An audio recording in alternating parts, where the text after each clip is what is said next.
Sebelumnya terima kasih sekali loh Jo sudah mau hadir di mini podcast kita pada malam hari ini, yaitu ngobrolin apa sih? Ngobrolin kesehatan gigi. Oke, saat ini kesibukannya apa nih Dok? Oke, aku kenal dulu saya. Oke, boleh. Jadi yang lain teman-teman semua, aku Dr. Jualdi, biasa saya dipanggil Dok Al. Terus nanti kalian bisa cek di Instagram atau TikTok ya, itu aku suka di sana. Saat ini kesibukan aku ya cuma praktek aja sih di salah satu rumah sakit Permata dan juga di klinik Alpha Dental Office. Kemudian aku juga suka aktif di sosial media seperti TikTok buat kasih edukasi, terus kasih lifestyle juga, dan lain sebagainya. Oke. Untuk saat ini berarti bekerjanya atau aktifnya itu di Blora ya? Iya, tuh. Jadi Dokter Al ini selain sebagai dokter gigi, tapi dia juga aktif sebagai influencer kesehatan gigi di sosial media. Bagi teman-teman atau dan bestie di luar sana yang mungkin mau ngepoin nih, entah ngepoin emang karena kesehatan giginya atau emang karena mau ngepoin personal Dokter Alnya ini juga boleh ya, dan boleh ya dong? Boleh.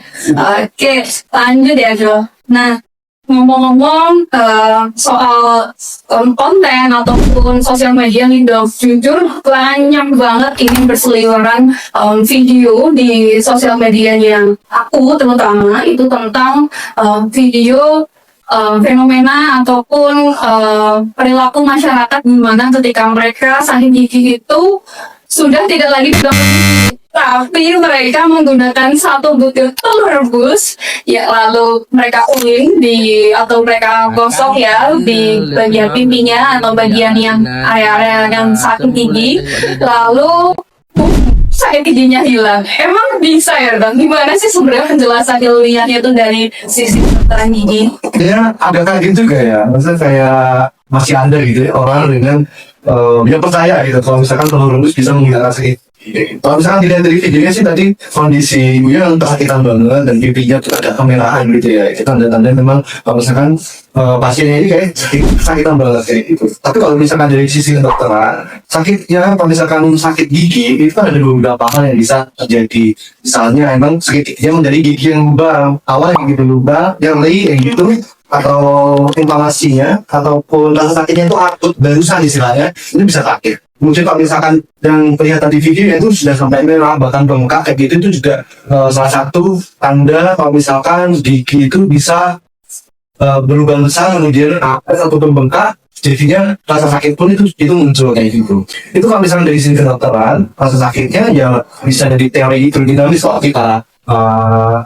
Kalau kita bahas dikit itu ada teori hidrodinamis. Jadi kalau misalkan gigi lubang sampai ke dentin misalnya, dan dentinnya itu kan ada tubulus dentinalis nanti. Jadi kayak ada selang-selang gitu. Jadi kayak bentuknya kayak jalur-jalur dari lapisan rumah gigi kan menuju ke saraf gigi. Nah itu ada dentin. Nanti tubulus dentinalis itu kalau misalkan nanti dia terkena panas, terkena dingin, terkena rasa apapun, ataupun bahkan adanya bakteri yang berkembang biak di situ menghasilkan asam, itu tubulus dentinalis akan refleks. Sebenarnya ada refleksnya yang dia itu seperti gerak-gerak gitu loh. Kalau misalkan dia panas dia akan menggabut.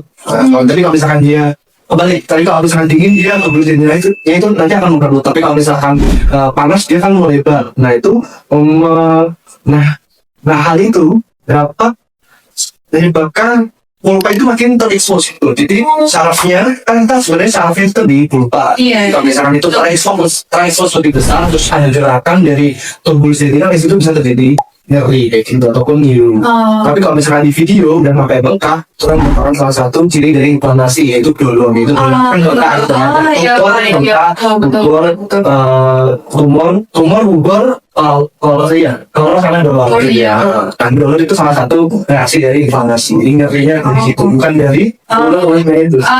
Gitu. Jadi mungkin buat teman-teman investasi di luar sana yang mungkin merasa, tapi aku nyatanya diulin pakai telur terus sakitnya hilang, itu mungkin hanya karena psikologi sementara ya, karena mereka percaya bahwa dengan telur rebus itu bisa menghilangkan rasa sakit. Akhirnya secara mungkin secara rangsangan otaknya berpikirnya fokusnya ke situ, akhirnya rasa sakitnya sedikit terangkat mungkin untuk sementara ya, tetapi tidak akan mengobati untuk jangka panjangnya. Jadi itu sih Dok, untuk telur rebus itu bisa menghilangkan rasa sakit.